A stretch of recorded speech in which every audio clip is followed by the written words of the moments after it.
I think we are live, but I'm not sure. Health stream is reading excellent. Let's see here. Wait. Yes, looks like we are live. I think I figured it out. Okay. Hang on, people. We're just setting up the stream properly.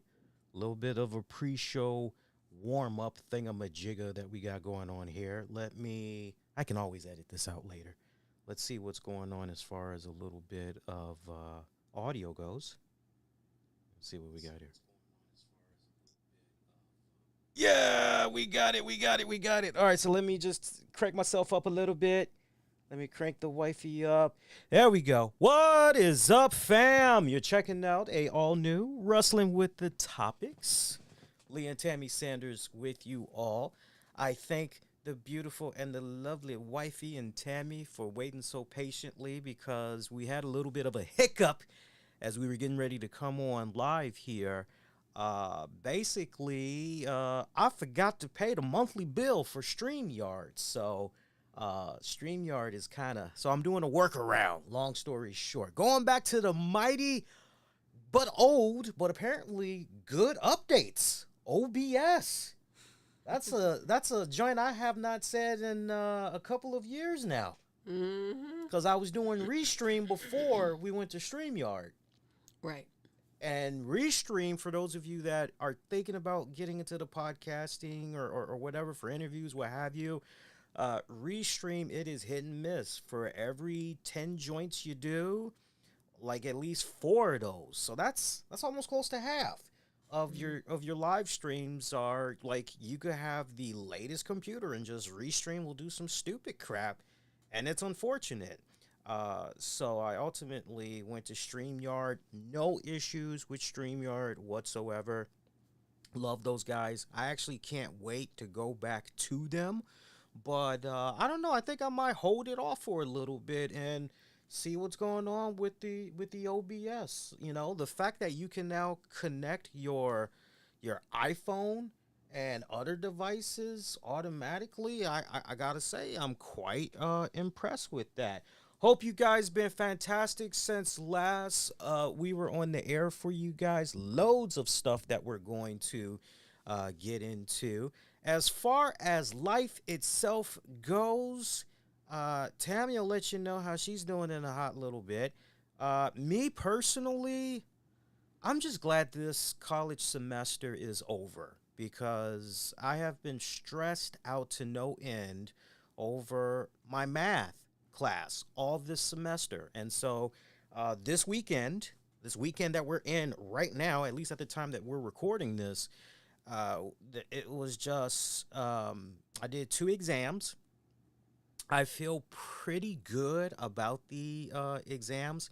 One was a midterm makeup, uh, whereas the other one was the final exam, basically covering all the units that we learned these past couple of weeks. And this was an accelerated class. So, by accelerated, this was a 9 week class as opposed to the 15 to 17 week. That's a full sample. That's a mighty, So I'm glad to be in and out. If I can just, my grade as it stands right now is already minus the midterm makeup and the exam.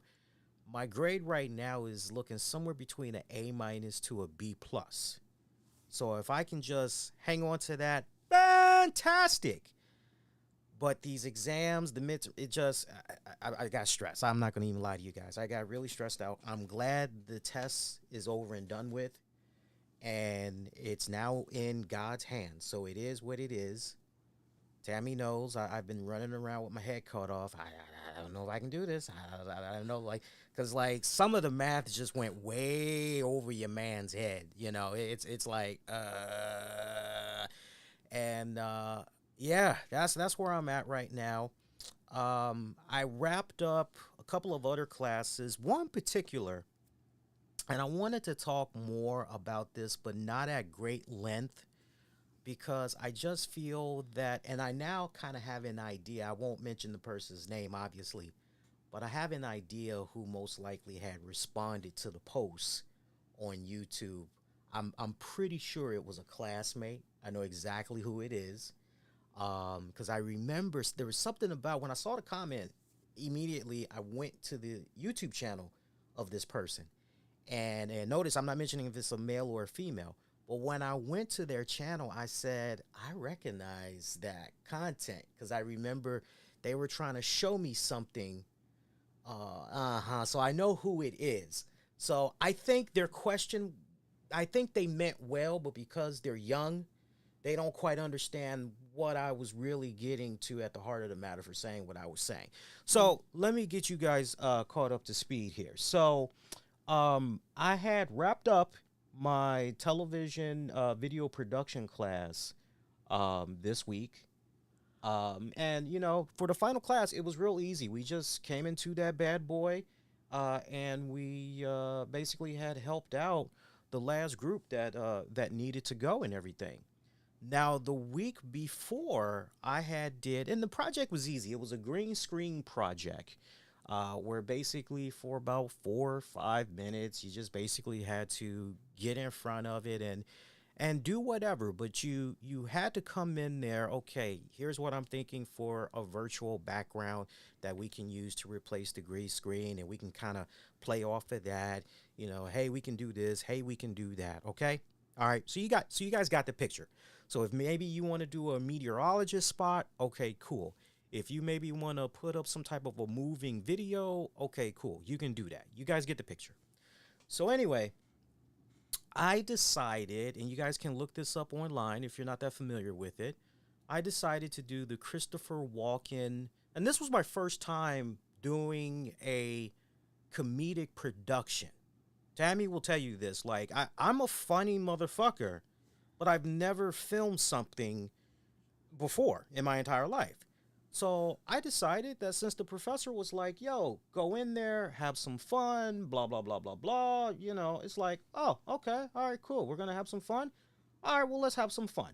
So I do, inspired by this Saturday Night Live skit with Christopher Walken, The Continental, where basically he's trying to holler at a woman. We never see who this woman is. She throws up her hand, all that other good stuff. And, that's all that you see is that hand, right? And she'll slap him. She'll punch him. Sometimes there'll be a kick, all that. So I decided that, and I'm going to tell you where this person went wrong, because the person that ended up being the director for my group, first of all, they did a power play. Because there was a fellow classmate who it turns out none of the directors wanted to work with.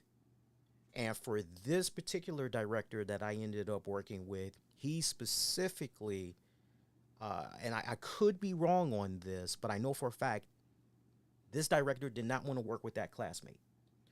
So instead, it was a situation where a power play was made, and it was, well, let me work with Lee. And then as far as like who the other person was going to be, I don't know if that director requested them as well, but I basically was requested. So first of all, there was a power play that was done. That you didn't know anything that about. I didn't know anything about until this director told me what was going on. And I didn't think nothing much of it. I said, look, and the director said to me, I just want to have fun for this last project. I just want to be fun. I want it to be as loose as possible. I just want to have a good time. I'm like, yeah, sure, no problem. And so I told them about my idea of a skit. And they said, oh, yeah, that's cool, da, da, da, da, da. Mistake number 2 that was made. Now, I'm taking self-accountability here, but the odds of them taking self-accountability is slim to none because they're young. For God's sake, they're half my age. I'm not expecting them to be that mature so fast, okay? I'm not expecting that. But the mistake that I made, now that I think about it in retrospect, this director was trying to dominate and have a say on what we should kind of cover. And this person wanted to be involved in the script. What was it that we were thinking and all of that. Meanwhile, my other classmate, hate to throw this person under the bus, but my other classmate, much like what they did during the last semester, my other classmate, they decided to be MIA. So, they last semester they hindered the project because originally they were supposed to be the hosts, and long story short, they didn't want to do it. I had to do it. So it was essentially a one-man show. Tammy has seen the footage from last semester of that, and she was like, dude, I'm not being funny. Like, you literally carried that segment. And that's not her feeding me, you feeding my ego. If something sucks for her, she lets me know straight up. So she had her reservations as soon as I told her, oh God, I'm working with this person again and she said, you better be. I'm like, yeah, I know. I should have listened to her because, she knows better. She knows. She fucking knows. Do you not know? Do you not know? You know. Yeah. Apparently, I didn't know. I fucked around and found out. Right. Exactly. I fucked around and found out. So, this person decided that their other classes were more important than this project. And for those of you that's like trying to leave a comment in the chat, just bear with me a quick second. And what I can do is, because it doesn't look like I have the chat thing active from what I can see. So give me a second. I'm going to play around in the background while I'm telling this story. I'm going to try to multitask for you guys so you can drop your comments.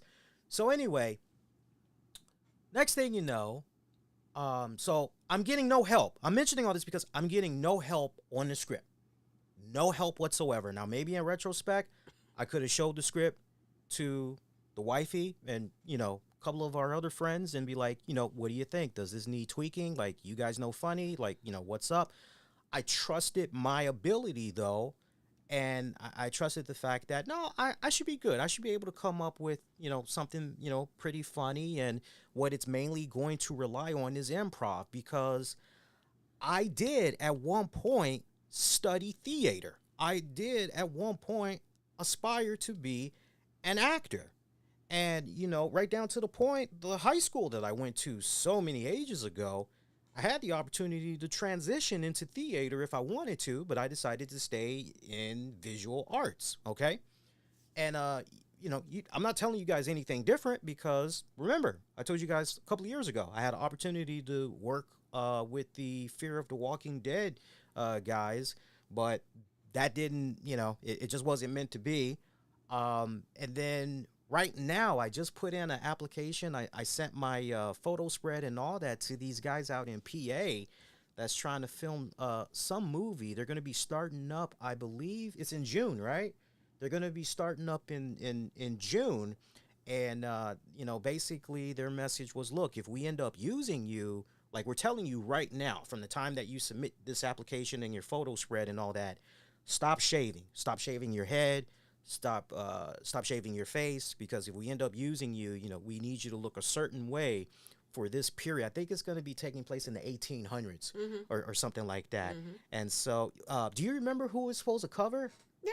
Who's supposed to cover? The founder of Hershey. Ah, okay. Okay, the plot thickens. Now I'm really excited for that. I really hope I'm able to be selected for that. So I figured with all my experience and everything, I figured that, okay, this should be easy, right? Because it's mainly going to rely on improv, facial expressions, all that good stuff. We fast forward to the project, and at least 2 days before the project, I see my classmate that's not helping me, and I say, hey, man, what's up? Hey, let me ask you something. Did you at least, are you at least rehearsing your lines? Because before that, I did ask him. I said, what did you think of the script? Oh, yeah. Script is good, but a lot of grammatical errors. I said, yeah, don't worry about that. That's a rough draft. I'll correct it. I'll, upload it through Grammarly. And, I got a subscription to Grammarly. I'll fix it through there. But, what did you think of the script besides the grammatical errors? Yeah, it's good. We can do it. I'll have to change some things for what I'm saying, but it looks good. I'm like, okay, cool. Director has had the script of mine for almost 2 weeks. Keep that in the back of your head. We go to the day before production. There's a ceremony where we all are recognized. And I know I've been telling you guys about my progress all semester long, how things are going and everything. I had received a really, it's a great honor to receive this award, but I received the award for excellence in media production. And the kind words that my professors had to say about me and bestowing upon me this award, I mean, it meant a lot. I was definitely emotional. We see the director, me and Tams. I introduced Tams to this fellow classmate slash director. And she told me something very interesting that I totally forgot about. She goes, "You asked him if there," oh, well, now you know it's a him. Sorry. She goes, "Now you know." She goes, "You do realize you asked him if everything was good with the project." I said, "What?" And Tams, go ahead, jump in, refresh, because I totally did not know this. Seriously, I didn't know I touched upon this. He was in the same room with me when this happened. Yeah. I guess I was in another zone. I assume so. So basically, it was just just chit chat. Hey, how you doing? So on and so forth, and very very chill. And he's like, "Yeah, well, this is what I'm thinking, and this is this, and this is it's gonna be real cool." And he ended up saying, "Well, what are your thoughts?" or something to that effect. Basically, a lead in for, "Hey, what do you think?" And really, it was very big of a, "I'm in a hurry. We'll fix it later," which is the day of the project, mind you. And it was very much of a brush off, or at least that's the way it felt to me. I remember, once Tammy had reminded me, I was instantly reminded that, I did in fact ask him, "Hey, are we good?" I definitely remember saying, "Are you ready for tomorrow?" Any questions, any concerns, anything that you want to go over. And he was just so quick to, "Nah, I'm good." I'm like, okay, all right, cool. Mm-hmm. We get to the production. I try to use AI to help me with a comic storyboard so that the director, our technical director, but most importantly, the camera crew, know frame for frame what I'm trying to do. I wasn't trying to do no Martin Scorsese type of bullshit. I was just trying to give them an idea of, okay, hey, this is basically what you're doing. Not, if you are familiar with the TV series Tim and Eric, awesome show, great job, and you know how a lot of times they're like standing in front of a blue screen or a green screen, and basically they got a static shot, which is basically a wide shot. Then they'll do a second camera that does a tight shot of facial expressions, and then they got a third camera, that's maybe for the other guy that zooms in on the face, tight facial expression, and pretty much rinse, repeat. That's basically my skit in a nutshell as far as the camera setup. Try to relay this to the director. Oh, talk to the camera crew about that. Like, okay, but I'm thinking you're the director. Right? I'm not thinking anything of it at the time. Some of my lower third PNG graphics, I came prepared, but one of my lower third PNG graphics, it was actually all of them were formatted wrong. The size wise, it was wrong. And not for nothing, but the professor had said, "Look, the only thing I care about, your title for your little segment. You got to have a little bit of music at some point, and for an intro, outro, in between. Like, give me some music. You got to have your virtual background, whether that's an image or you're gonna go with a movie of a still joint that you're in front of. Mm-hmm. That's all I care about. Like, well, do you care about end credits? Nope, don't care about any of that whatsoever. Like, I want you guys to just get a feel for the green screen. Have fun. Just have fun. Remember that. So we do the green screen. The guy that was supposed to rehearse his lines, yeah, he ain't rehearsing for nothing. He is struggling like a mofo. We're all trying to be encouraging to this guy, and because I wish you guys could have seen the rehearsals, because the rehearsals at some points the teleprompter freezes and he is just looking dead on, and he's not saying anything. And it's, you know, we had to tell him, like, dude, like, try not to rely so much on the teleprompter guy. You're just gonna have to feel it. You're just gonna have to go with the flow if the teleprompter guy is just he's not doing it. So the director decides, you know, this is during our first rehearsal take.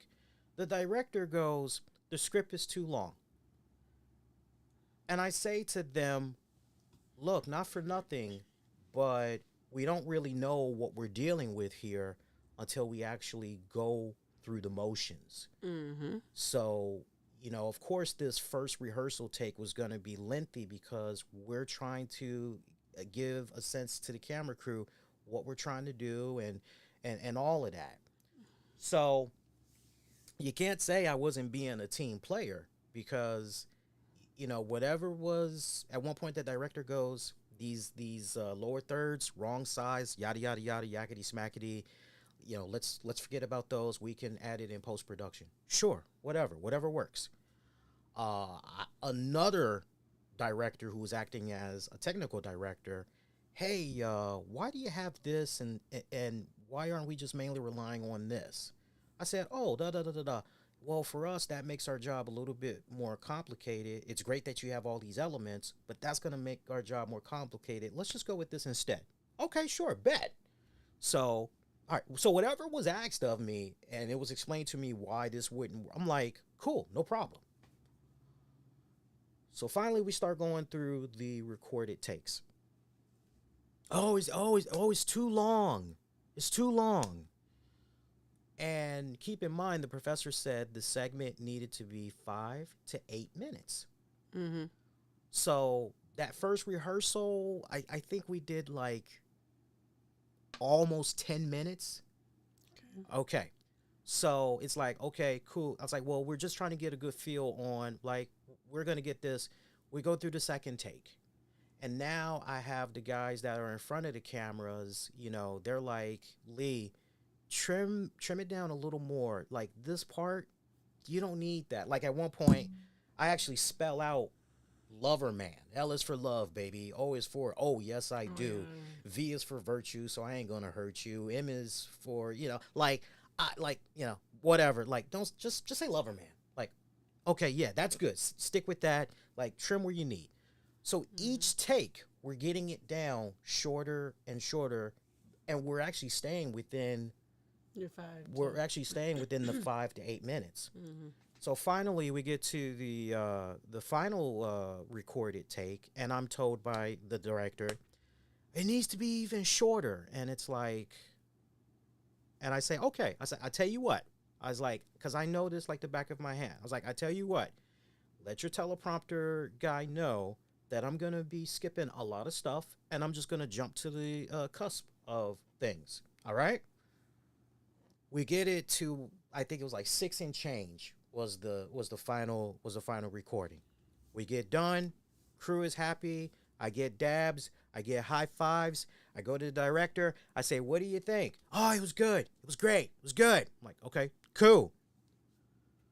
And then I remember saying to them, you know, oh, hey, nice camera. You brought your camera, da, da, da, da, da. And they were telling me how they got it free. And basically there was like some program that they were able to get this camera from and all that. And I said, oh, could you maybe pass along the contact information? Because with me going to, you know, the four-year college in the fall, you know, more on that later.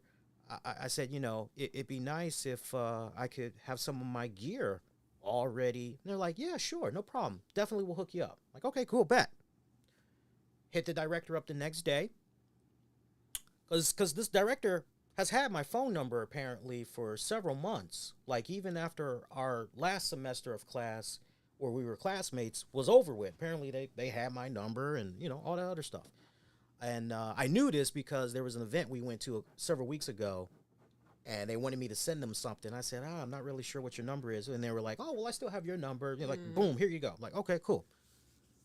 So I text them back. I say, hey, looking forward to that contact information for da da da da da. I get, yeah, we'll talk about it next Thursday. I'm like, okay, cool. Fast forward to a couple of days ago. The director stops me cold dead in my tracks and says, we need to talk. And he has this pissed off look on his face, yet concerning look. And I'm like, I'm looking at him, I'm going, "Ooh, this seems like some heavy shit." I'm thinking this guy's getting ready to tell me that like one of our classmates was in an automobile accident, like something bad went down, and like maybe we all are like, I'm thinking maybe like a collection is getting passed around, or we all are like maybe gonna meet up at the hospital for this person. Like it seemed that heavy, right? That fucking heavy. So they're like, go put your stuff down. I'm like, I don't have anything. This is the final class. Like, I just have me. Like, no book bag. There's nothing. Like, what's up? And the director goes, yeah, that green screen project from last week. Yeah. What about it? Yeah, it was bad. And I'm like, huh? Bad? Like, what are you talking about? And they're like, yeah, it just, it wasn't good. And you put a lot of us under stress. And I said, well, hold up. I said, time out. Wait a minute here. It's like, damn well, and this is how I talk to him. I said, damn well, I meant nothing but good intent. It wasn't my intent to stress you guys out.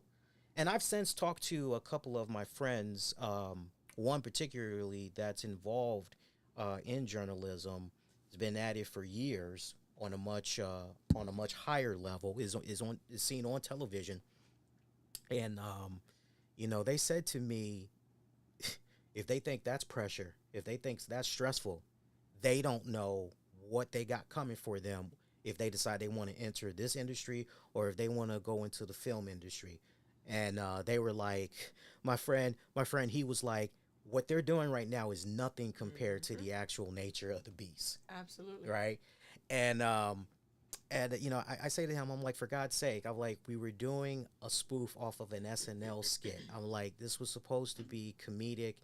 Then he accuses me of using AI to generate my script. And I say, no. I was like, that script was 100% all me. The only thing I did was upload the script to maybe Grammarly and, did my spell checks and, all that other stuff. And I came right back. I said, you want to talk about stressful? I said, how about the fact that I basically was alone doing all of this? Like, the classmate that was at least at minimum supposed to rehearse his lines couldn't even do that, which really made the project overall struggle. Mm-hmm. Very much so. You know what I'm saying? And so, and I checkmate this dude. I said, furthermore, you had my phone number for you've texted me about other stuff.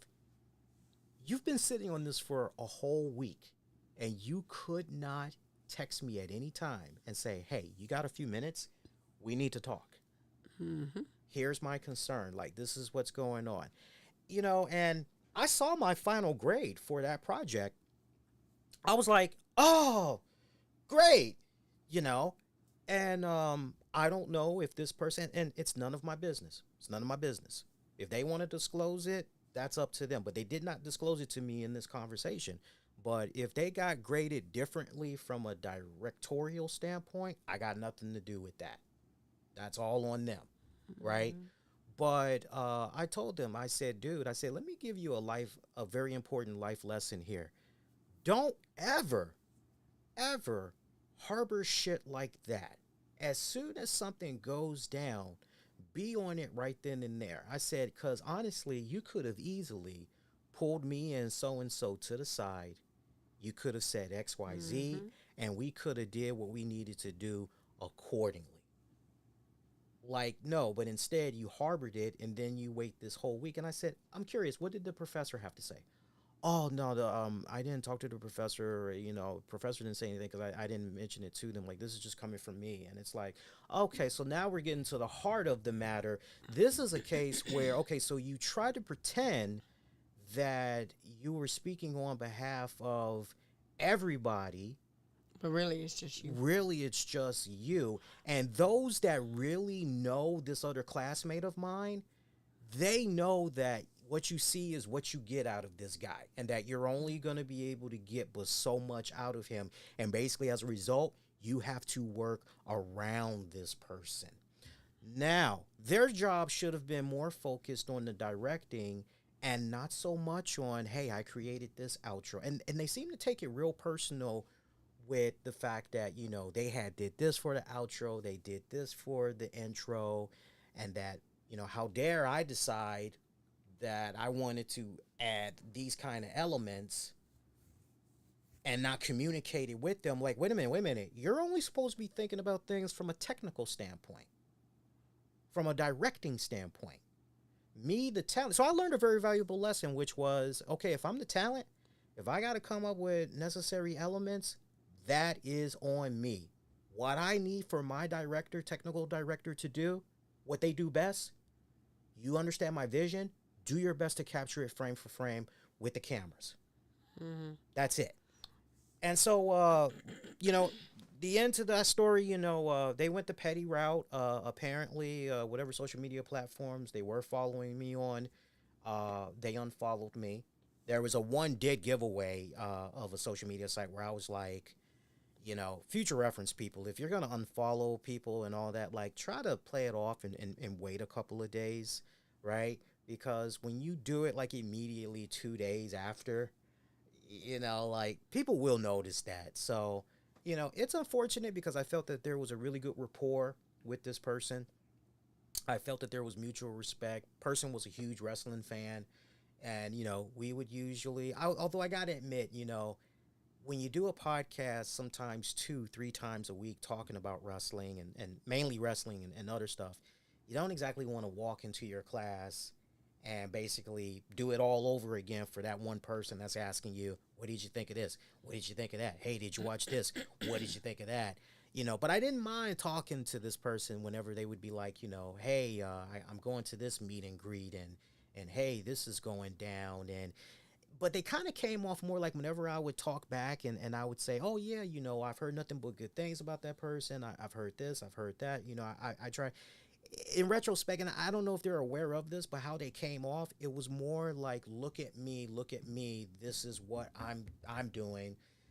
The hell with what you're saying. You know, it's more about, and it's kind of like, you know. So he wanted the pat on the back for the fact That's that he how was, it kind of came off. for the fact that he was going and doing this, that, and the third. That's how it kind of came off, and I'm sure he meant well, but that's just kind of how it came off. Mm-hmm. And so unfortunately, there would be many times where once I would see how far the conversation was kind of going, Mm-hmm. once I kind of felt it was starting to get a little bit unawkward, I would kind of like just segue out and you know, I think if he can get his temperament in check and all that, I think he will be he will be a beast. I really, really do.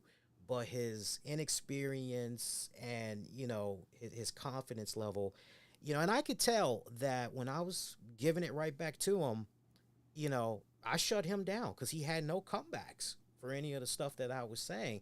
But I could tell he was visibly upset. And he What continued started as soon as you got in the door. exactly, and he continued to be upset long after it was over. And you know, I even told him, I said, look, I said, you had a whole week doing this right here and now. It's unfair to the group that needs us right now because all the other groups, including our group, we had 3+ hours for rehearsal and our recorded takes. The last group that we were trying to help, they only had 2 hours, really less than that. Mm-hmm. You know, so that wasn't fair to them. And I really, really felt because that's like precious time being wasted and all of that. So, You know, with the professor being which by the way, the professor, before I let you go, hun, the professor, I went to the professor immediately after that conversation, and I told the professor about the conversation. And I said, look, I said, you always give it to me right between the eyes, and I always appreciate the honesty. What did you think of that project? What do I need to work on?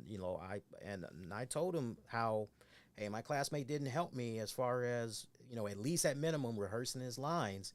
And my professor said, and I quote, honestly, my main issue was the lighting because of the type of background that you were pushing. Everything else I felt was fine. Mhm. As far as I'm concerned, you met all the requirements. You did what you needed to do. Like, you're good.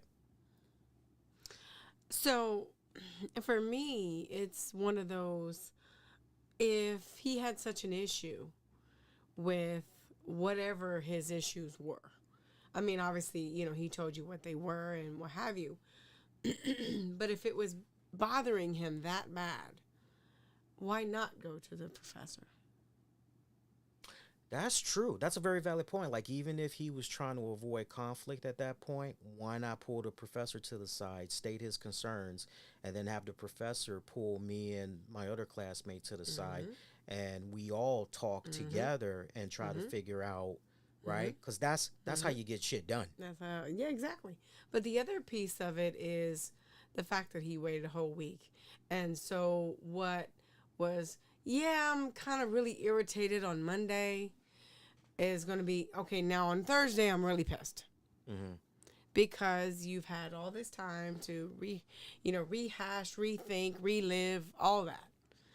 And basically, it generally boils down to if you're one way at the beginning of that week, generally, if you're irritated about something, by the third or fourth day, you're just really pissed off. Which, if he had squashed it on that Monday, maybe we would have never gotten to that conversation on Thursday Right. Right. in the way it came out. And the way it came out, right? Yeah. So I mean, I hope, seriously, sincerely, I wish that young man nothing but the best because I think he's got a bright career ahead of him. He just got to get a better hold of the temperament and all that. And to the question that was asked by the person that said, why post this? Because initially there was a little bit of a post talking about the situation because it's a life lesson that I'm trying to pass on. Don't look at what I'm saying and what I posted. Don't look at it as putting somebody down because anybody that's known me for a long time, I am one of the most positive people that's out there. I am all about helping my brothers and sisters. I am all about helping elevate. Okay? I don't want to just elevate myself. I want to elevate others around me. And to see these young people going through what they're going through, I get it because I've been there. I've done that. And for me to be in a unique position where I can give them some valuable information early on, and I cannot stress that enough, you know, so especially to those that didn't understand that post, let me tell you something. When you're my age or you're maybe a little bit older and you're like, man, if only I would have done this Mm-hmm. differently, man, if only I would have handled this situation or this person, trust me, for me to be in a position, a unique position of where I am right now in my age, and the information that I'm able and life lessons that I'm able to pass on to other people that's much younger than me, that's still trying to figure themselves out and their place in the world, for me to give them some type of valuable input when the situation, because I'm not trying to be a preacher, okay? I don't want to be telling a person every single time I see them, yo, well, you need to do this. You need, no, no, no, no, no. I ain't operating like that. If the situation calls for it, the right scenario, and it's like, hey, this is what's up, then I love being able to pass that on. And that's one of the traits that my professors, all my professors, and like close friends, family will say, like, that's like a big, big trait of mine. So it wasn't to put this person down. It was to, hey, this is what's up. Because I was very complimentary on my posts. I deleted it. Very rare I delete posts. I deleted it because I felt, well, you know what I got? The greatest weapon of them all.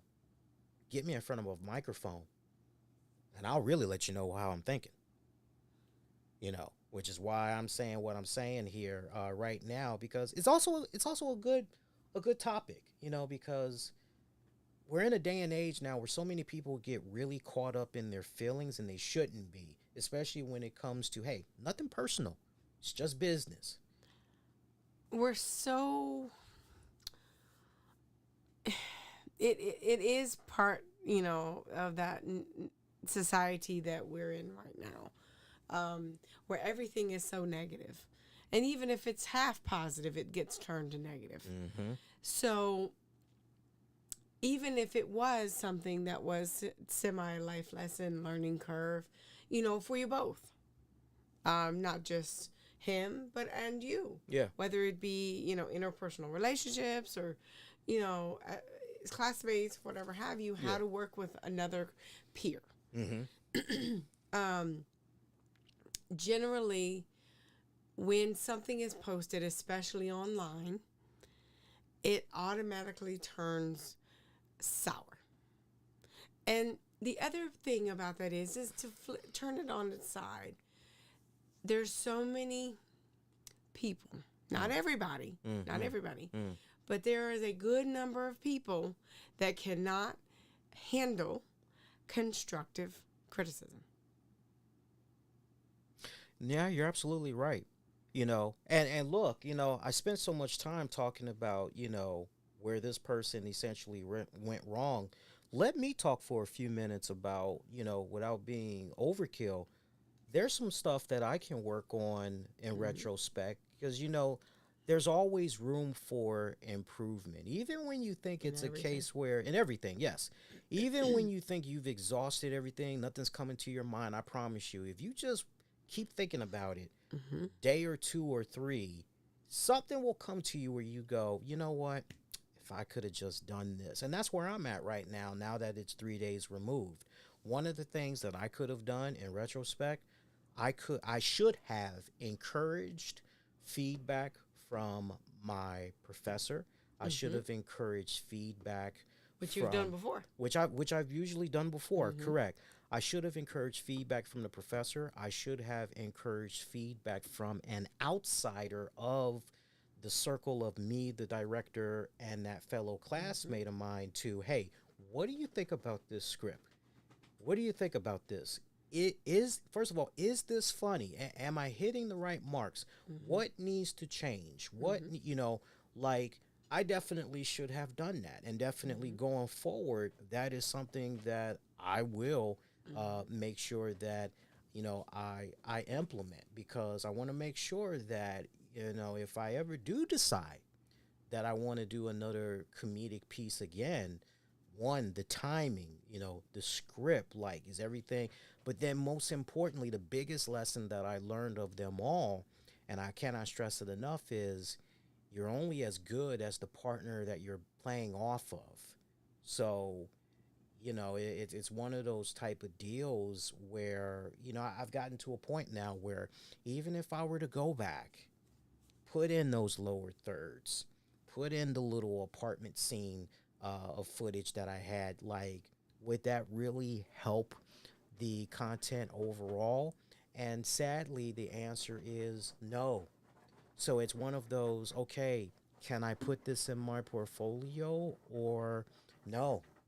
Because and it has nothing to do with the script.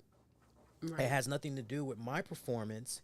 It has to do with the overall, because from a directorial standpoint, for what was done, even though it was mainly a static shot, a static wide shot, which is fine, it's because it's almost kind of like you're coming in on a Broadway play, so to speak, basically.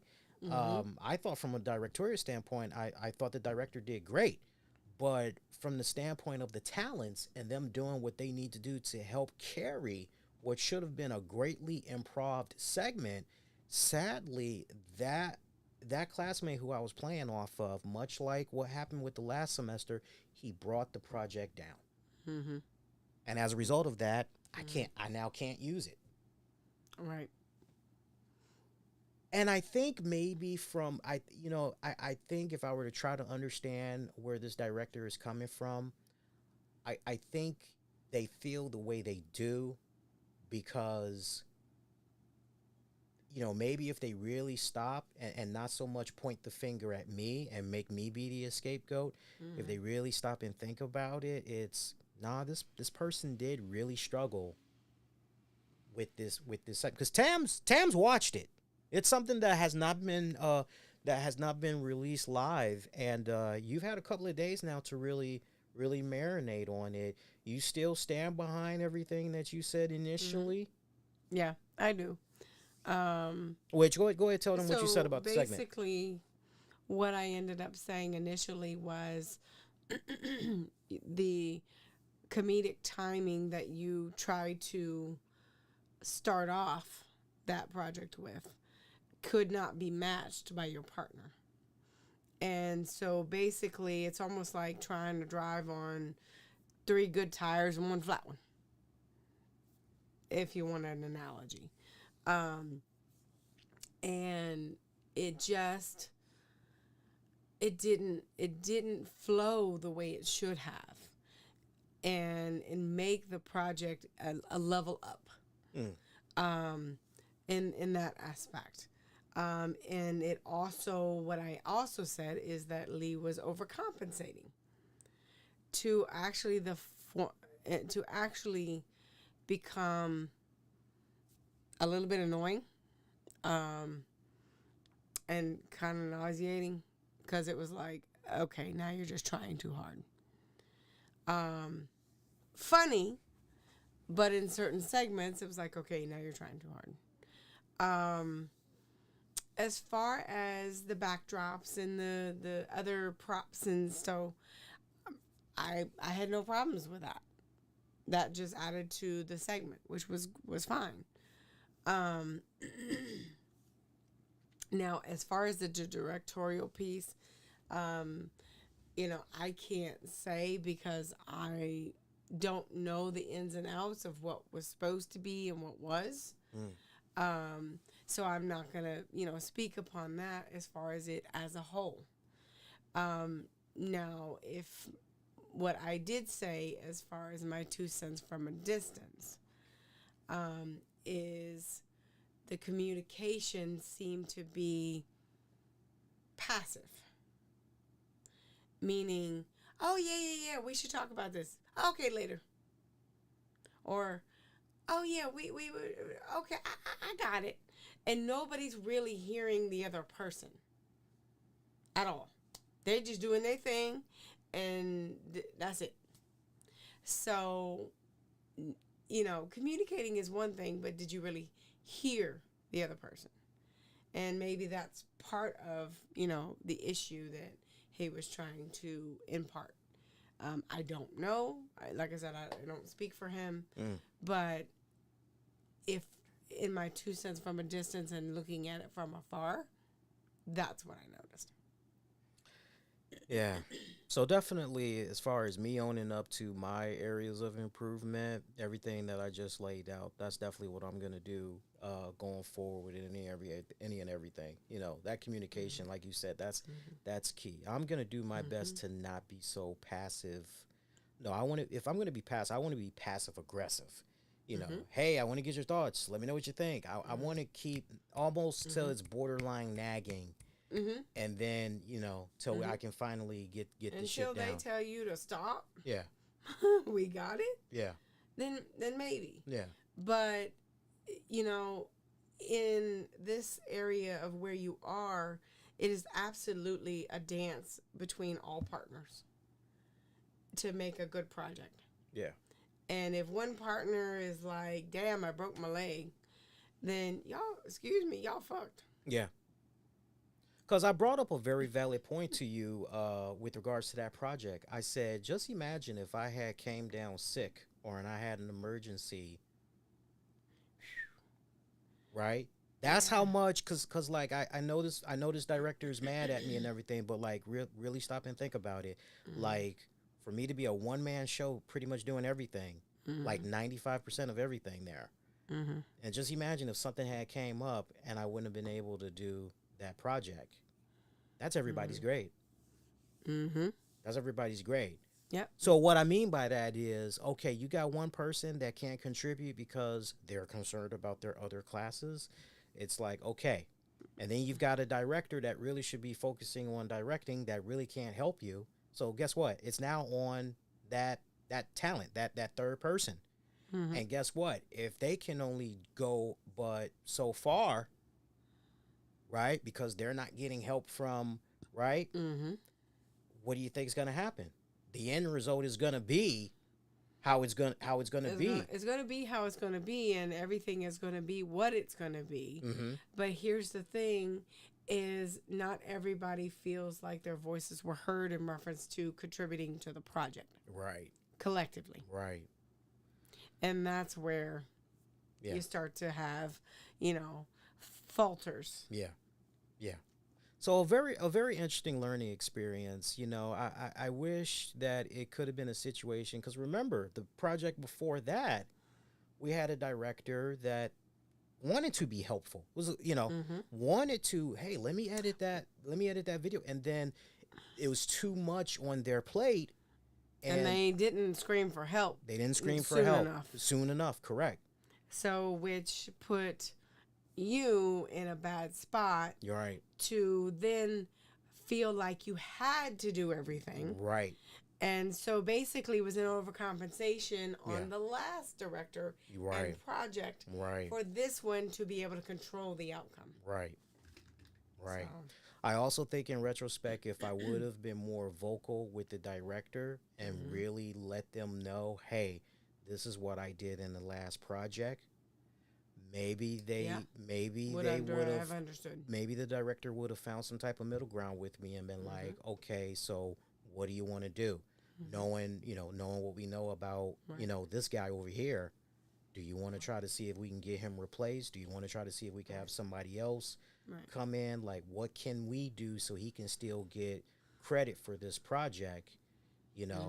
This is all the stuff that, see, most young people aren't thinking like this. Most young people are just, that was garbage, or, oh, my grade was, they're not thinking like this, but they really should, because when you get out there in the workforce, people.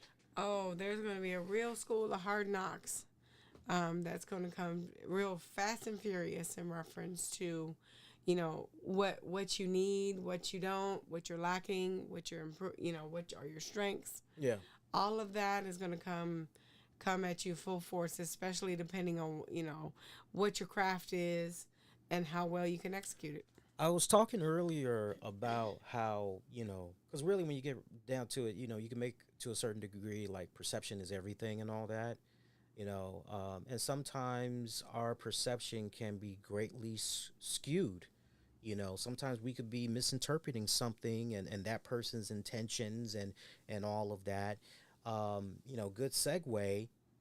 Last year, it was in the fourth quarter of 2024. So right around November, you all may remember this if you're following me on social media. It was going into the Thanksgiving holiday weekend. Over here in the nation's capital of Washington, D.C., we had a reporter by the name of Leon Harris. Oh. I love this dude. I respect him a great deal.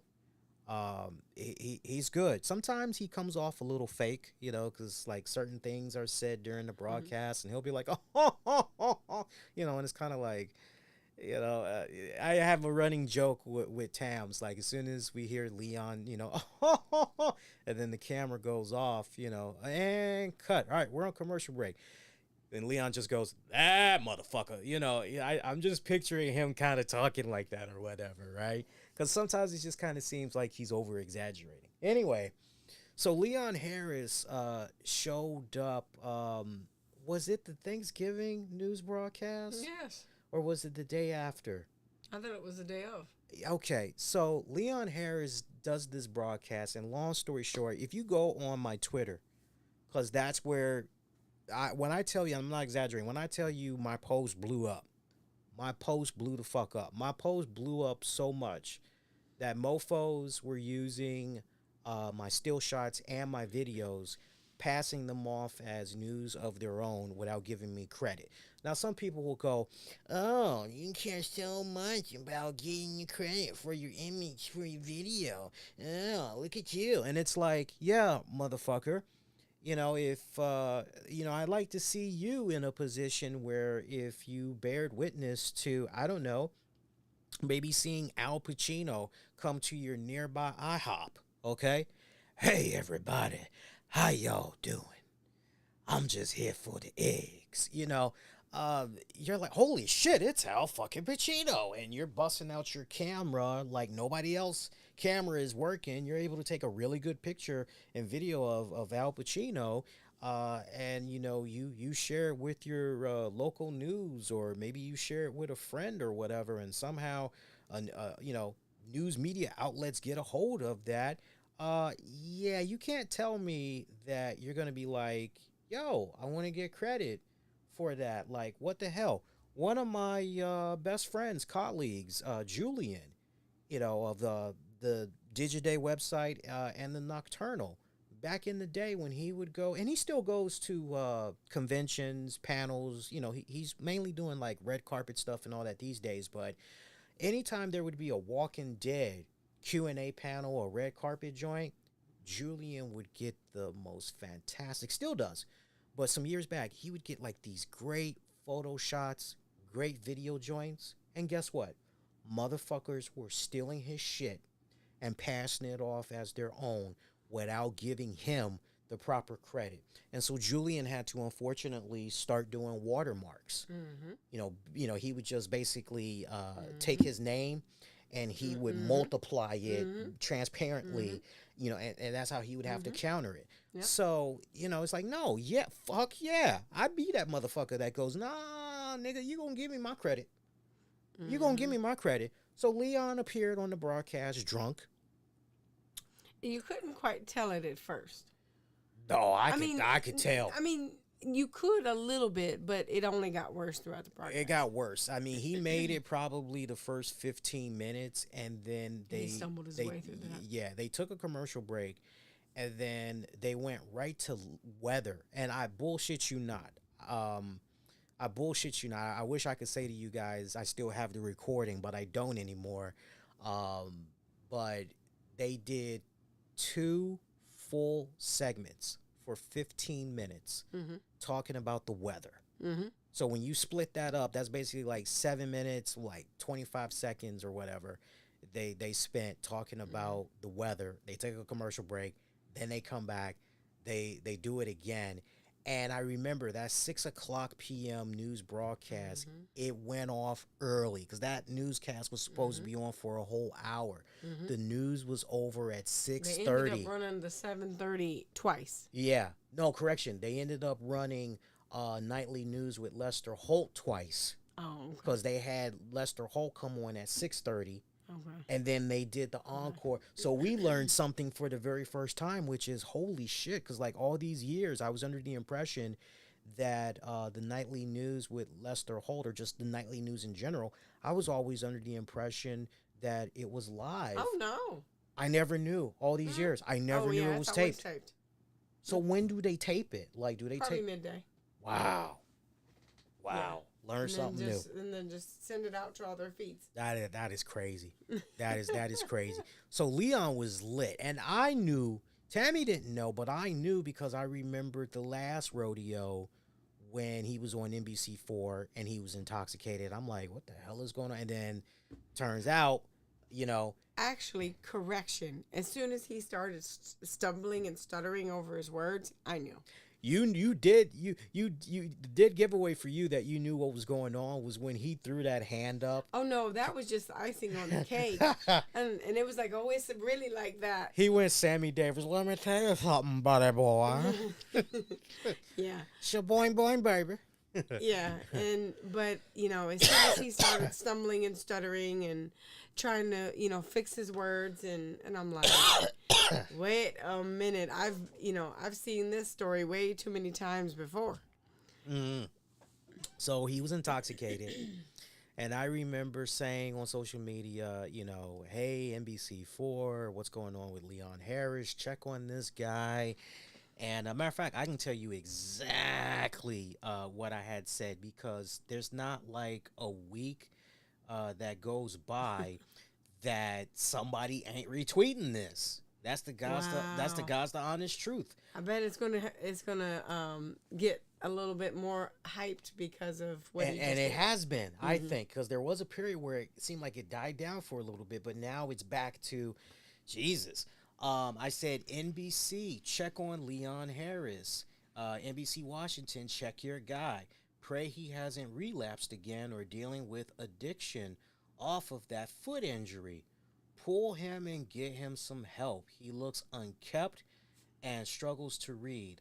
I know the signs, folks. He is dealing with some form of alcohol slash substance abuse. And right up under that, I showed what was going on with, because some people were like, oh, yeah, he's having a stroke. He's having a stroke. He's having a stroke.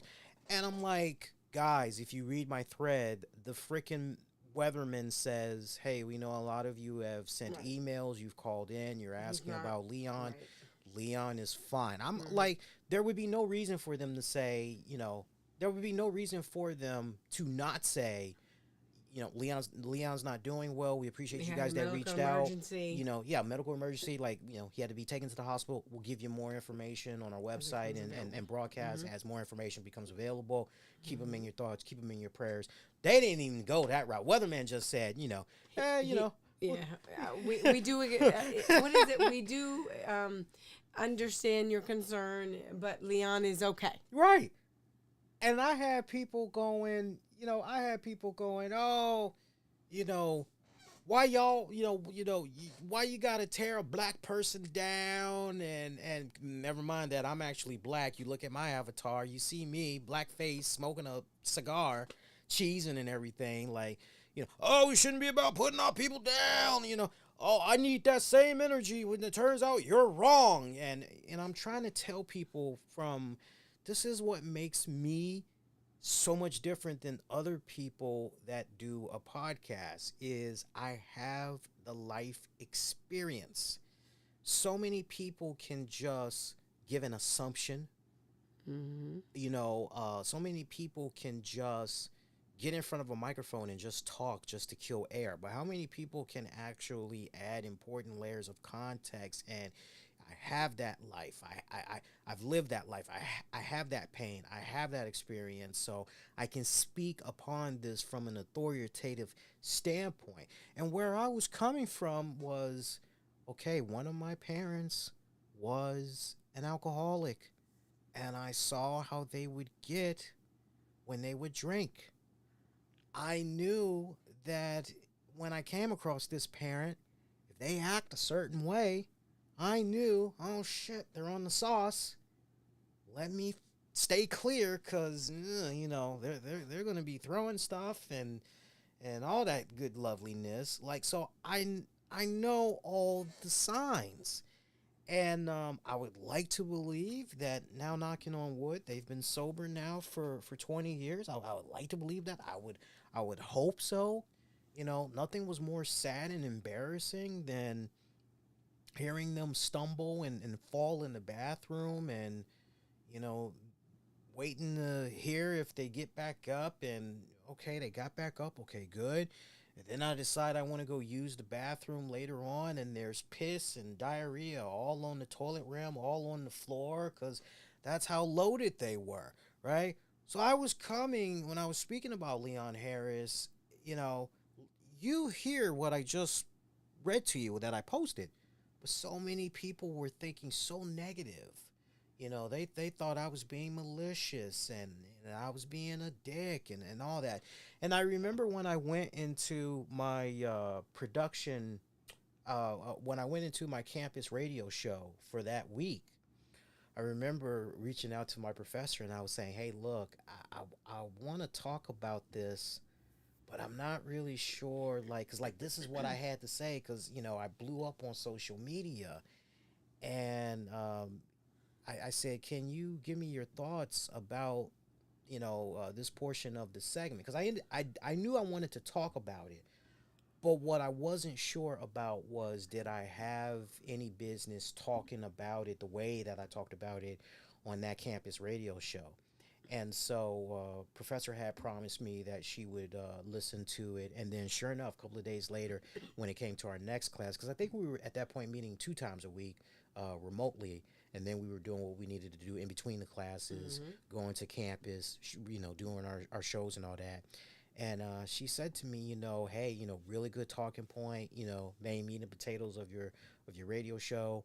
Um, that's a very delicate situation because, you could just ignore it altogether and not even touch it that way, because you don't know who's connected to who and how that might ultimately fall back on you.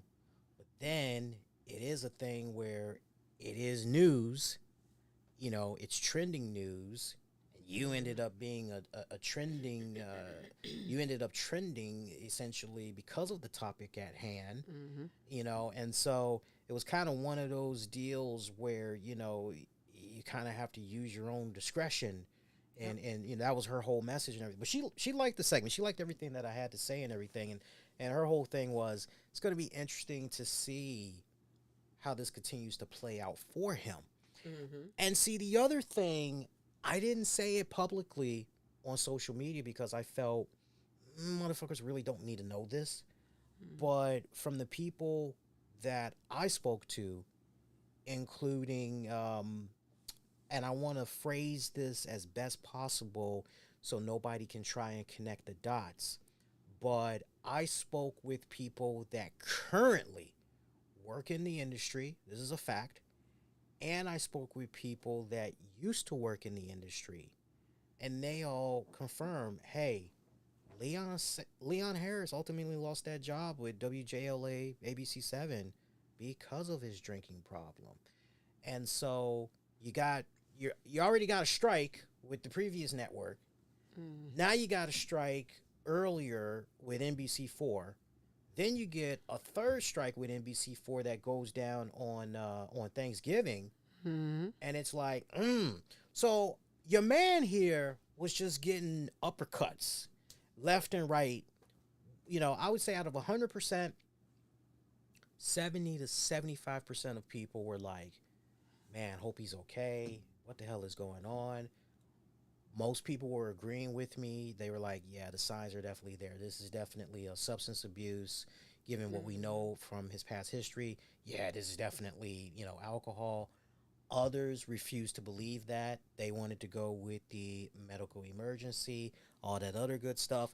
So we fast forward to a new interview that Leon Harris put out this week, apparently, where he was a guest on a podcast here, where he broke his silence for the very first time. Because ultimately what happened was November passed, December passed, January passed. I think it was March where it was like, we're going, damn, where is Leon? What's going on with him? And NBC announces that Leon is stepping away so he could focus more on his health. So you're like, wonder what's going on there. So we fast forward to May. So he came clean here. Shout out to the good folks over at People. Shout out to a Rachel McRatty. Appreciate her. Where she notes, as far as the main bullet points, former NBC4 Washington co-anchor Leon Harris is now speaking about his concerning appearance on the air on Thanksgiving. Harris told his former colleague Darren Kagan on her Call Me Friend podcast that he had a couple glasses of wine before being pulled off the air. And to really make sure that we don't take him out of context, I have a full quote for him talking to Darren. I ended up drinking between shows, and I went on the air. I was more affected than I thought I was. Even at the time, I felt like I was perfectly fine. He goes on to say, people were calling. They were thinking that I was having a stroke. It was the most embarrassing thing that has ever happened to me. So, yeah. And he would go on to say, despite the embarrassing moment, Harris said that the day may have been liberating for him, where he says, that sounds weird, right? Here's a quote. Having that job and having the status and the responsibilities that came with it actually may have been part of the reason I was drinking. Later on, just trying to see here. This is the right time to prioritize my health and family. So, yeah. That's it in a nutshell. Well, Your thoughts? Yeah. My my. Can you say my vindication? Funny, well, actually, my funny was going to be. I had just talked to Lee 5 minutes before that, and of course, generally because apparently, I every now and then, especially toward the end of my shift. Not toward the end of my shift, basically toward the end of my day, I'll just kind of scroll, quickly on social media, and if this pops up on my feed. Well, for some of you who don't know, I do know a little bit about the business. We have a friend of the family who was in the business for many, many years. And when she's saying business, she means the television news industry business. Correct. So so I see this post and I'm going, oh, and I see the pictures and I'm going, it doesn't look much better, but okay. And so I read it, and just to see what it says, because with Lee, you really do have to do your research before you give it to him, because if not, he's gonna call bullshit. So I read it, and literally about 5 minutes after we had just hung up the phone, I had to call him back, because to be honest with you, I wanted to hear his reaction when he saw what I sent him. And so he's finishing up feeding the girls and, doing his thing at the house. And I was going to be on my way home shortly.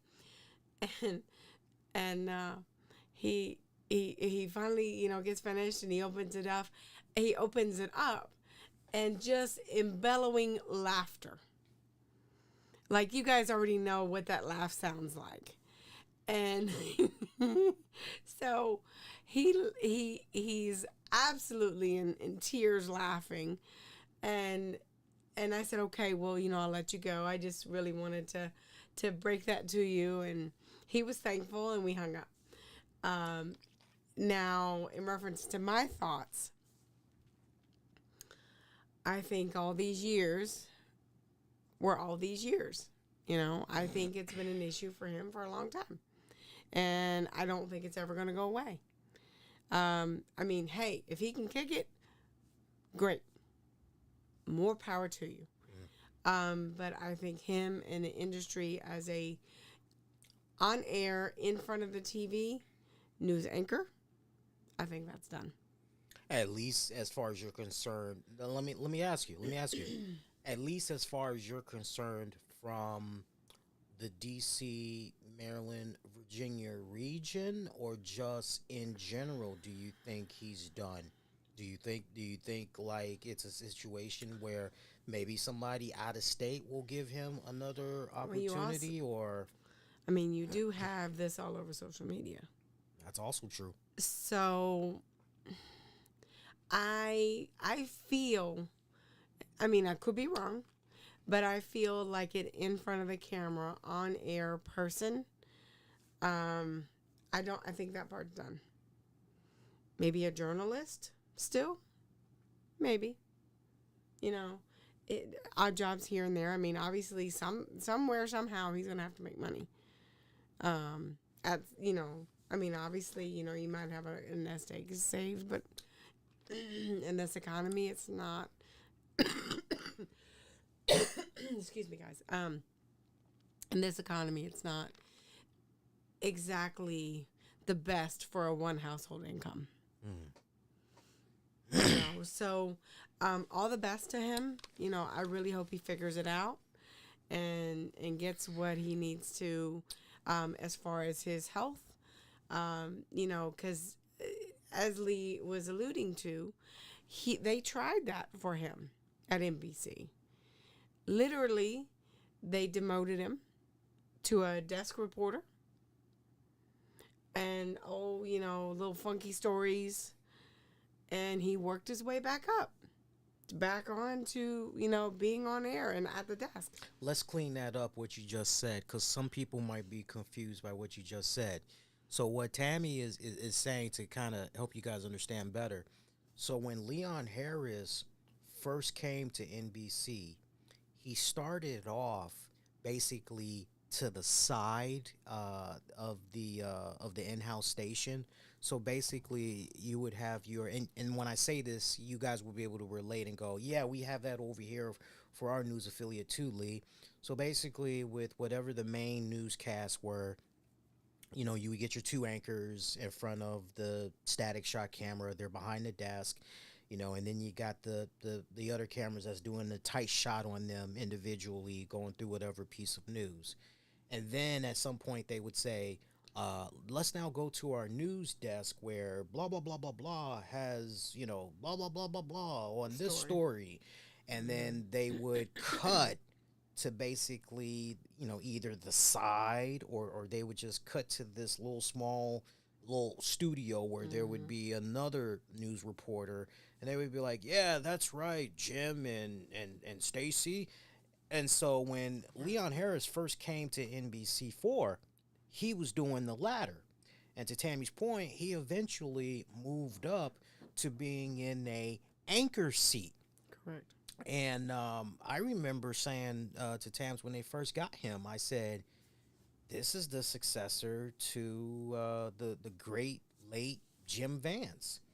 I felt that, but then when the first drinking incident went down, I'm going, I'm not so sure anymore. Right. I mean, well, people make mistakes, and this was before I learned that no. When he was at ABC, same fucking deal. Mm-hmm. And so once I learned what happened over at the other news affiliate station, I'm going, yeah, nah, there's only one Jim. Now, Jim Vance had his problems, but he really dedicated himself and really, it didn't take him getting into his 60s to clean that shit up. True.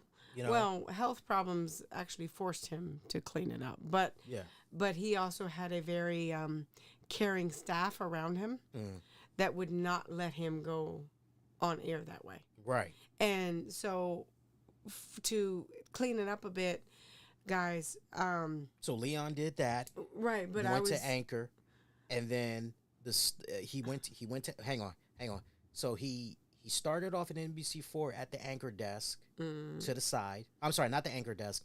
Started off to the side, right? The side desk, just a reporter. Just a reporter. Mm-hmm. Then he eventually got promoted to the desk job, which is being anchor. He had the first incident that occurred. Mm-hmm. And then with NBC4, was gone for like 3 months. He was gone for 3 months. He comes back. They now have him back as a reporter, back to the side doing his thing, and then eventually he worked his way to. There's this new joint that we have that comes on. It used to, in the time slot, it used to be Access Hollywood, but they've bumped it, and basically it's called the News 4 Rundown. Mm-hmm. Okay.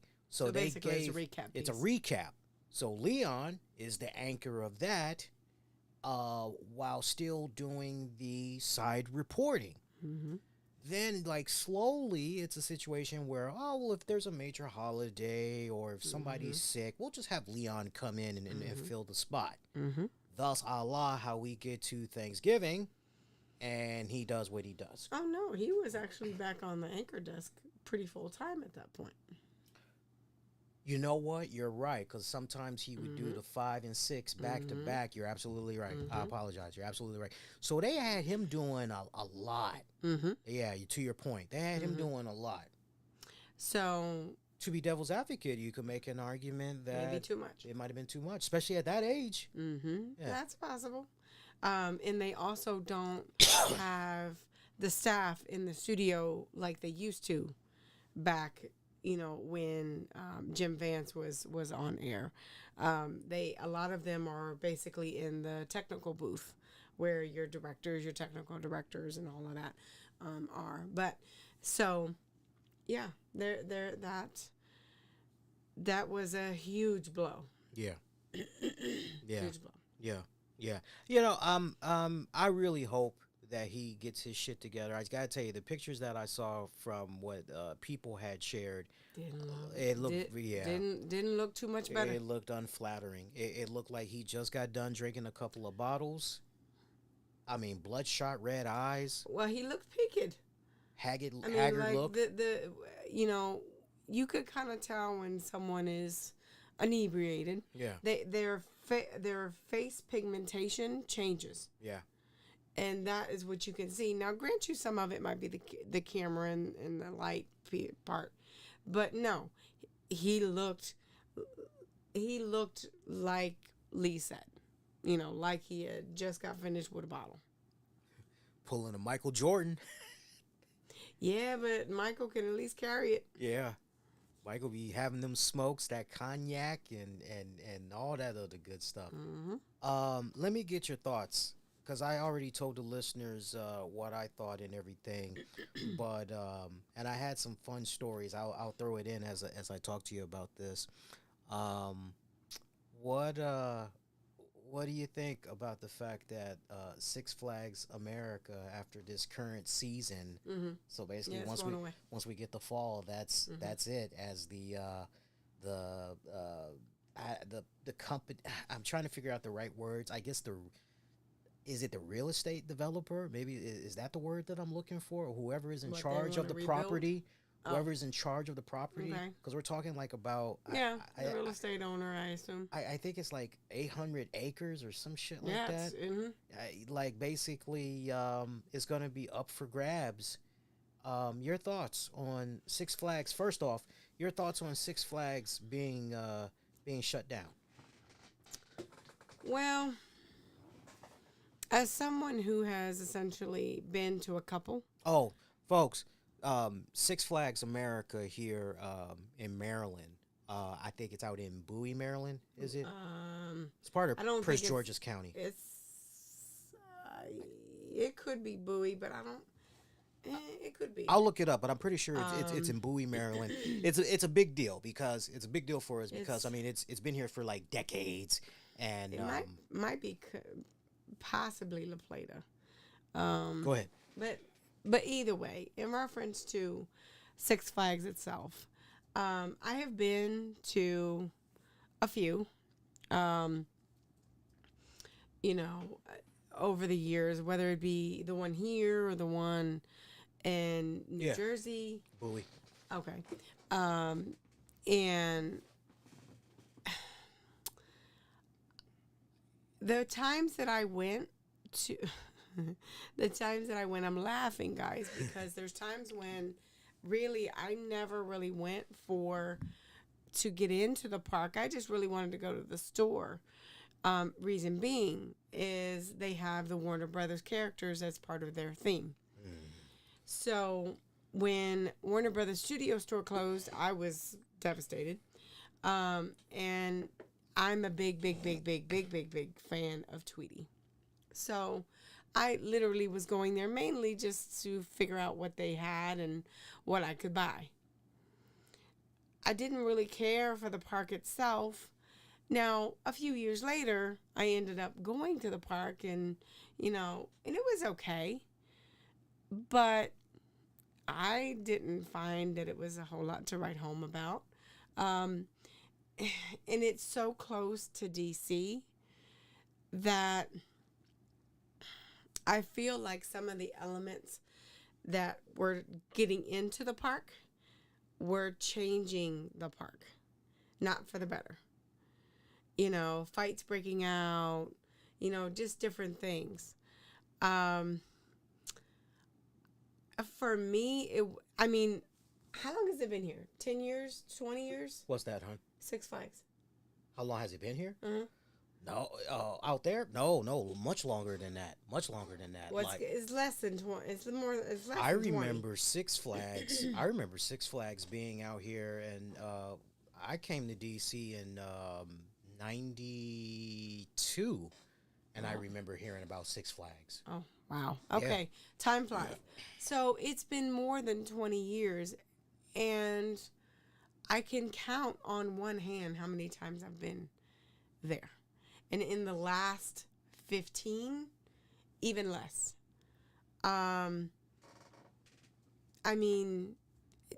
It just wasn't one of those things that I, was like, oh, well, I've got to go, no. I didn't want to be around the atmosphere. And I just didn't. So for me, it was just, I'm good. And again, guys, mind you, I'm a huge Tweety fan. And that's one of the characters because, like I said, they, teamed up with Warner Brothers. And I every time I went, it was never something to write home about. It opened in 1974 as a drive-through safari experience called the Largo Wildlife Preserve. It was officially rebranded as Six Flags in 1999. Okay. I knew it was in the 90s. I just couldn't remember what year. But, yeah. So, for me, that's kind of it in a nutshell.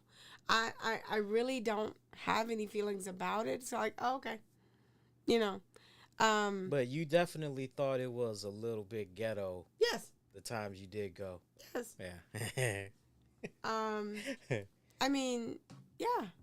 That's look. There's no pushback because I remember when I said that on social media and on the show, because we have quite a few people in the DMV that listen to the shows. And they're like, you ain't gonna get no pushback from me. Like, I totally am in agreement. Let me ask you, this will probably put a big smile on your face. I'm curious if you used to do this as well. We probably mentioned it before, but I can't remember. Did you do like how I used to do and grab the Pepsi or Coca-Cola cases and cans because you could get like $1 or $2 off at Six Flags, and then sometimes you would see those on the chips as well? Did you used to collect those so that you could? Somewhat. I was more as far as like Six Flags part. I was more of. There were a few times that I actually got season passes because I honestly at that point the season passes were cheaper than going twice. And I'm like, well, I'm literally an hour from this place, not even actually, more like 45 minutes. 45 minutes from this place. So, and I love Tweety, so yeah. Oh, there were a few years I actually had season passes. I might have went once.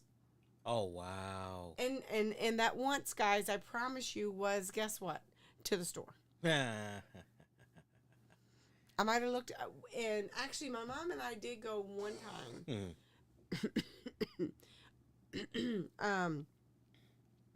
By ourselves. And we, it was a good time, but I wasn't, I wasn't like through the moon about it at all. And then the last time we went, it was like, oh yeah. And it was towards the latter part of the day. And it was like, yeah, this is why I don't go. Shit's ghetto. So, for those of you that's just now hearing the news, or maybe you want a little bit more context about what's going on with Six Flags, they basically determined that the parks are not a strategic fit with the company's long-term growth plan. So, the decision is part of their ongoing portfolio optimization program where they're trying to maximize the value of their properties. And as far as the redevelopment plans, again, it's about 500 acres of property that's going to be marketed for redevelopment. and there is said to be strong interest from potential buyers. And Sure. as far as like the community and employees goes, like the impact, we're talking about 70, counting 70 full-time employees that's going to be affected by the closure. And we definitely wish those 70 employees the very best and hope they're able to rebound very quickly, especially in this day and age of inflation, tariffs, Well, mortgage rates are going up, all that they shit. should be. Now, the company has committed to providing a severance and other Okay. benefits to impacted employees. Also, you have the local community as they've expressed the significance of the park, which has been a source of joy and economic activity for decades. The county plans to work with Six Flags and stakeholders to ensure a thoughtful redevelopment process. Follow up on Hmm. your thought, but a new element I want to add to the mix that I did not talk about on the solo shows is what do you potentially see happening with that 500 acres of Either land? one of two things. One, either it's going to be a redevelopment of homes, townhomes, houses with, storefront property within it, um, or it's going to be a retail piece because literally you're not too far from that. You've got a whole, there's a Target over there, it's a whole retail mega. It literally is 5 minutes from Six Flags. Mhm. And then the other 5 minutes from Six Flags, it's a whole housing, landscape where it's houses, apartments, that whole piece. It is an area that's been kind of under massive development in the last 10 years, to essentially re-update, refresh all of that area. Because I remember what it looked like 30 years ago. And believe me, it looks totally different now. Just a wild card. And I posed this question to everybody, especially our DMV residents. So feel free to, whether on demand or on a download, just get at me throughout social media and sound off on this. It's a wild card, but do you think it's possible that Trump could maybe get involved and strike a deal and do something? I only bring that up because I remember his first term. He had bought the old post office and he turned that into a hotel.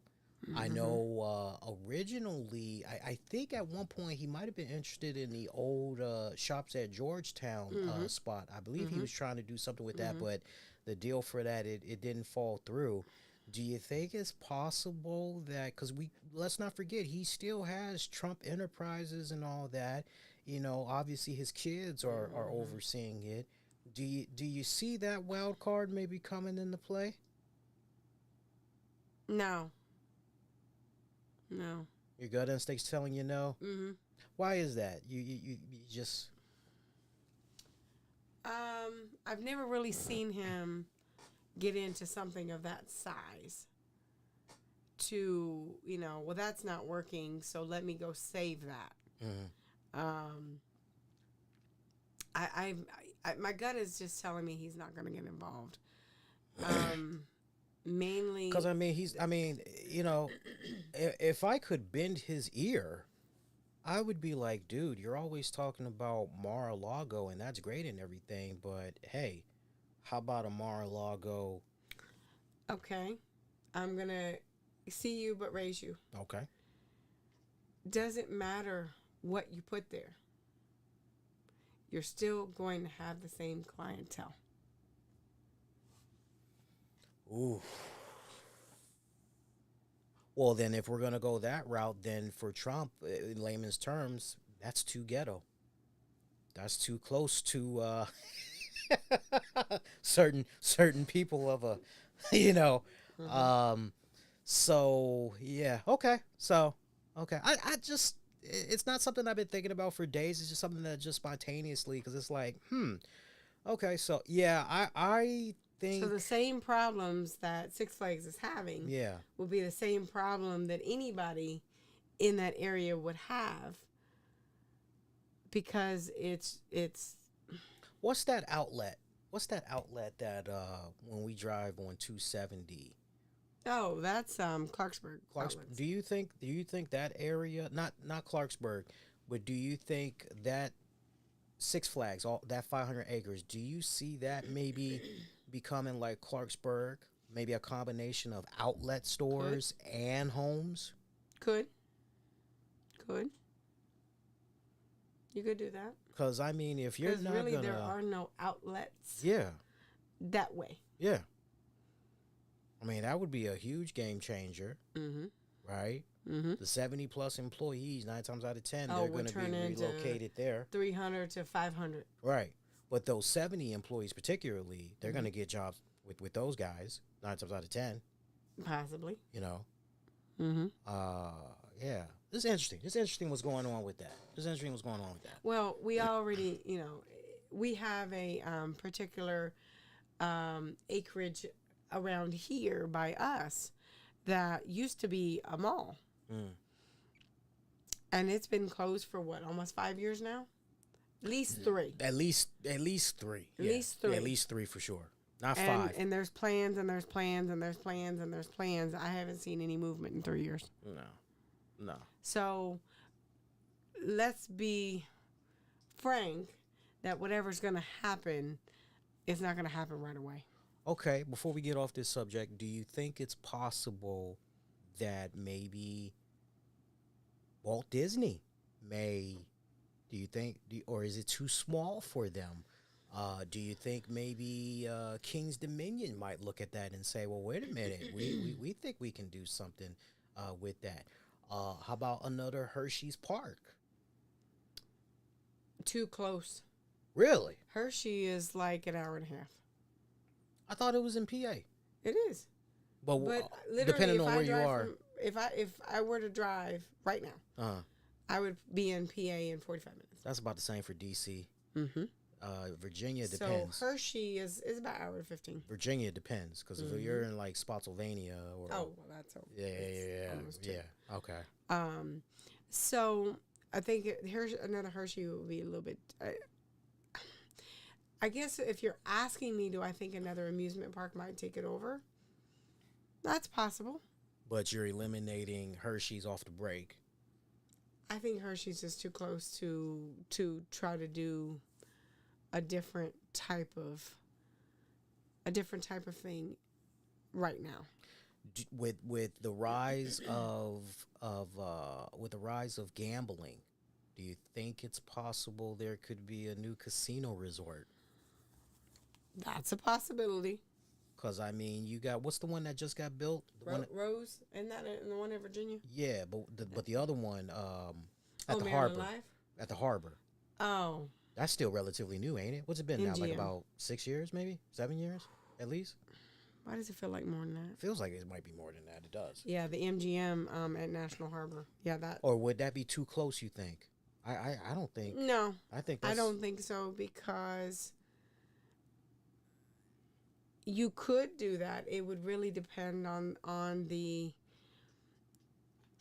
people in the area, in reference to whether they wanted something like that in their backyard. That is true. So, okay, so give me your top 3 that you see coming in. Make your top 3 predictions, and I'll match you. Retail space and or outlet. A combination of retail and homes. Long shot. A long shot is casino. I am going to say.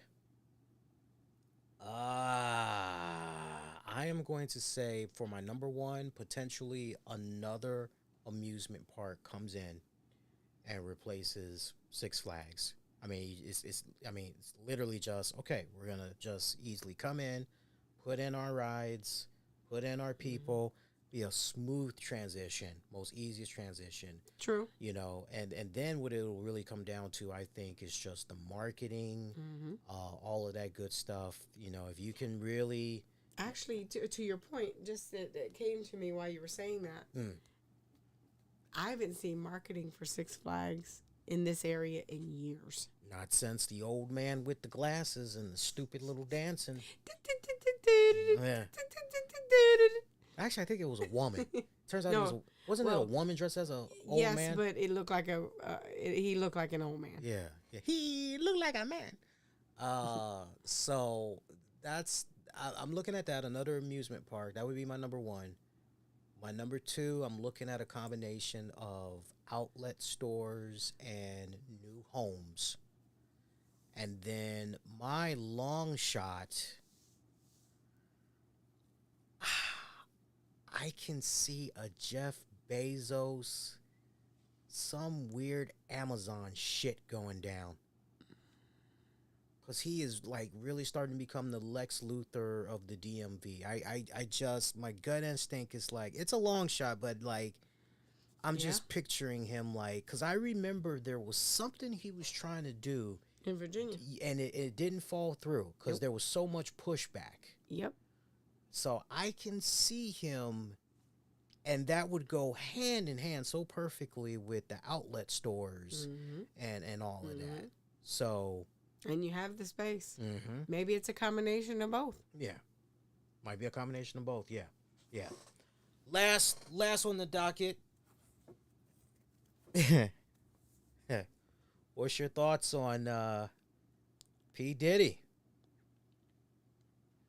Besides seeing a couple stills in reference to the fact that he was in court, I don't know nothing. Oh, wow. Let me spill the tea on that one. So, one of the women that he dated, I believe it was the same one that got... Cassie or whatever? Yeah, she got beat up in the hallway or whatever. So she was talking more about the freak-offs that would happen. So, like, when he first started hollering at her, I think she was like 18, maybe 19. And... he was like, oh, you got so much great potential. I'm paraphrasing here, but he's like, oh, you got so much potential as a singer. Yo, I want to sign you to a 10-album deal. And she's like, yeah, sure, bet. Now, first off, that's the first red flag. How many motherfuckers do you know is like, yo, 10-album deal? Like, I've heard of maybe a 4-album deal, which is the standard, a 5-album deal. Like, I ain't never heard of no 10-album deal. All right, so that's the first red flag. That's the first red flag. And so she had like a hit single. Did pretty good. Decent little debut album. Nothing else ever came. Apparently there's a lot of stuff that's basically in the vault that like still hasn't seen the light of day yet. So as far as her working on a second, third, fourth album or whatever, like nothing else has come out since then. And so eventually, Diddy started making the moves on her and kissed her for the first time. And, she's still a young girl and she's got all these weird mixed emotions and she's just going with the flow and understandable. And, it seemed like early on Diddy was very, caring and or whatever. And then eventually... it comes to these freak offs and he's like, look, I need you to go do this and do this. I need you to go have sex with this person. This person needs to be fucked and, this person needs to be fucked. And, these two want to have a threesome and, these 4 people want to do a train on you. And meaning on the same night? Eventually, as far as her career and all that, somehow it just transitioned. I don't know exactly the length of. I know it wasn't like in 24 hours, but like eventually, she's doing the freak offs. He's having her do the freak offs. The point where she was ordered to go for this person, that person, and the other. Okay. And apparently, if I'm understanding this right, the way it was established between Diddy and this girl, it was don't worry about your albums. You're gonna make up for the money and all that. You're gonna do it by doing these freak offs. Did she? Apparently she did do some freak offs, and No, I mean, did she recoup the money that he kept promising? now that I don't know, but 9 times out of 10, probably not. Probably not. Probably most likely not. She did a lot of drugs. Apparently, he would give her drugs. Apparently, he would be mad when she would do drugs on her own. I don't know what the hell that's about, but Control. I guess. Now, there was one other woman that was recently interviewed, or she gave her testimony, where she talked about how Diddy, this goes back to, you saw my Facebook where I said I'll never look at Tootsie Rolls the same again? Yes, but I was like, I have no idea. Shout out to Julian. Julian got what I was talking about and a few other people. So Well, basically, I had no idea. so basically, Diddy had this other woman who was knocking at his hotel room door. She comes in, and long story short, he forces her down, and he's grabbing on the breasts and all that, and she's like trying to get out of this situation, and he says something like, I am going to take the fucking life out of you, or I'm going to choke the fucking life out of you, or something like that. I'm going to fuck the life out of you, or whatever the hell he says. And so, he takes his robe or whatever off, and I guess she was preparing herself for a nice, big King Kong black dick. And instead, what is revealed is a tiny Tootsie Roll dick. That is how she described it in court. She said it was a very small, skinny Tootsie Roll dick. And she said that she was relieved to see the size of his penis because basically, They ain't gonna do nothing. ain't for her. gonna do nothing, ain't gonna do nothing, right? And luckily with this Tootsie Roll dick, somehow Diddy just ended up ejaculating on her chest. So luckily, no penetration. And she hurry up and, clean herself off and ran the fuck out of there. Yeah. So now we have ingrained in our head of a little small Tootsie Roll dick. Then what the hell with the baby oil? We still don't know what's going. We still don't know. Yeah. But that's woo. Yeah. Anywho, okay. I'm just having a hard. So basically, it's like just I'm traumatized by that visual because basically what you're telling me is this black man has like a baby in Pampers penis apparently. Right. Yeah. Well, so as you were talking about this, I envisioned, not envisioned, a Tootsie Roll dick. No. I remembered the world looks mighty good to me. Well, it for the issues at hand. It sounds like overcompensation to me. But it reminded me of us. I think it was in the 90s, but like mid 90s, maybe even late 90s, when he was dating J-Lo. Remember, there was one thing that was all over the news, and you could just see a hint, and I mean a very small hint of his anger issues. Remember that? Yeah, a little bit. Yep. And I was like, "Oh, this motherfucker ain't nothing to play with." And I was like, "Okay." And then I never. Yeah, really... literally, because he has a Tootsie Roll dick. Well, yes.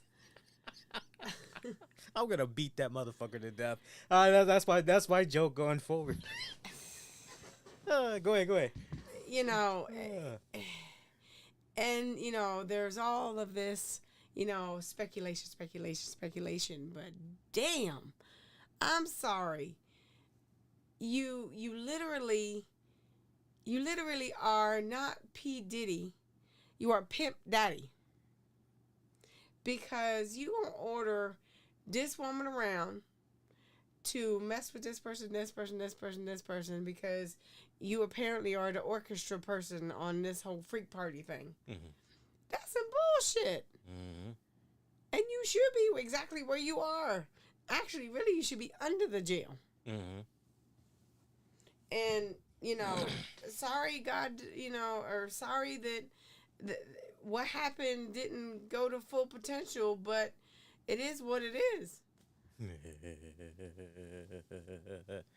Shout out to Aubrey O'Day, who says, "Hey, not for nothing, but with regards to this Diddy trial, I've been speaking the truth about Diddy for 20 years." Yeah, I mean, in regards to this, like it's much like the R. Kelly situation. Like, you heard some stuff, but you weren't really sure. And That's Diddy, because their publicists and all that shit was trying to sweep it under the rug yeah, as fast as it was coming out. yeah, and Diddy was much like the same way. It is kind of one of those. Do you really want to cross Diddy? Because he could essentially, literally, Well, figuratively bury hell, you alive. And this is fact. This is fact. He made people sign NDAs before they went into his parties. Yeah. So that's some crazy shit. Now, for those of you that are curious, what might happen, for example, to Diddy's $61.5 million mansion out in Los Angeles if he's found guilty of sex trafficking and everything. And Cassie was the girl's name who several allegations and all that. This is a lengthy list of crimes that this dude is facing, which includes sex trafficking, racketeering, transportation to engage in prostitution. He faces life in prison if he's found And now I guilty can on these see charges. why Denzel Washington said what he said. Yeah. Well, remind folks. Basically, I don't remember exactly what he said, but I remember him leaving the house being super mad. Mm. And basically that, he was appalled at the whole thing. Mm. But I don't remember exactly what he said. And Okay. that was right as this was all unfolding. So Diddy has offered up his $48 million Miami mansion as collateral for his $50 million bond, the same mansion that was raided by Homeland Security agents March of last year.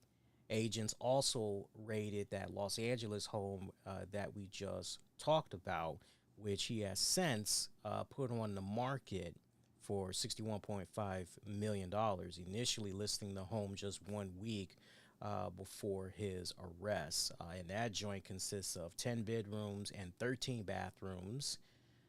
It's been on the market since September of last year. Who the fuck wants that house? If you're curious if Combs can still proceed with a sale, even if he is convicted after the trial, long story short, it can pretty much, still happen. That's the short answer that I can give you. But, that money is obviously going to have to go to 9 times out of 10, just an estimated guess. That money is going to go in part to His legal fees. His legal fees. And, there could be a civil trial. Mm-hmm. And so, you can't go spend that much. You better keep it because you probably will likely lose at a civil trial, right? So you got all that. That's going to be playing itself out. Meanwhile, Aubrey O'Day, she's confirmed that she will not be taking the stand in Diddy Combs' sex trafficking trial. The former Danity Kane member made the announcement on Friday. As she said that she doesn't plan on testifying and all that. Remember, and her name should sound a little bit familiar to you because basically she was, for lack of a better term, what's the right word I'm looking for? A protege, if you will. Yeah, because she was from that girl group from 2005, was Making the Band, and she was signed to Diddy's Bad Boy Records label, if you guys recall. But she was removed from the group a couple of years later, and claimed on the Call Her Diddy podcast in 2022 that her exit stemmed from her refusal to comply with non-music related requests from Diddy. Basically, his freak off party. So read between the lines on that one. Look, she may say she doesn't want to do the trial. She doesn't plan on participating, but I tell They you may what, summons her. they may subpoena her. And if they subpoena her, She ain't got no choice. she has no choice. And if she tries to skip it, she's going to be held Arrested. because she'll be held in contempt. And yeah, so she, she better prepare because they may call her. If she's been that close to him and has confirmed that, she didn't want to comply with non-music related things, I mean, as a prosecutor, I'd be wanting that information. That's what I'm saying. That is exactly what I'm saying. So, yeah, continuing development right there. But yeah, I will never look at Tootsie Rolls the same again. Seriously. Well, the funny part of this sort of funny part of the story is, so so Lee had posted this on social media as far as a thing of Tootsie Rolls, and we had actually just gotten a little bag of Tootsie Rolls. So part of my thought was, I guess he's posting, from the bag of Tootsie Rolls that we have. And I still didn't get the joke.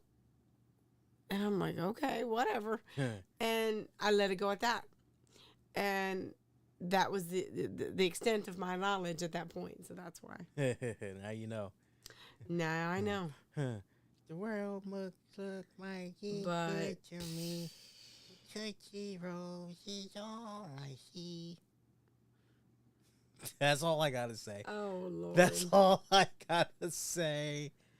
Oh my God. Let's get the hell out of here. We're almost at the 2-hour mark. I've been paying attention to the timer. I had at least wanted to touch the Diddy joint. So we did not too shabby. We only wanted to go 90 minutes, but I wanted to make sure you guys got a nice little bit of variety. So I'm most likely going to be taking it easy for the coming days. We'll see. I don't really feel like doing a show on Monday. WWE's been off the mark as of late, so I don't know. We'll see what happens. Maybe I'll do a show on Monday night. Maybe I won't. Maybe I won't. I will let you guys know on social media. But I'm going to enjoy the rest of the weekend and just relax. I hope you guys are enjoying your weekend so far. As always, be kind, rewind, check out previous episodes you might have missed on demand and on the downloads wherever you get your podcasts. Just search the RCWR Show. Get at us throughout social media. Use the keywords, the RCWR Show. We are on Blue Sky now. Don't forget that. She's the beautiful and the lovely Tammy Lee Sanders here. We're wishing all of y'all to be safe. Most importantly, be kind to one another. We'll see you guys next go around. Take care, everybody. Bye.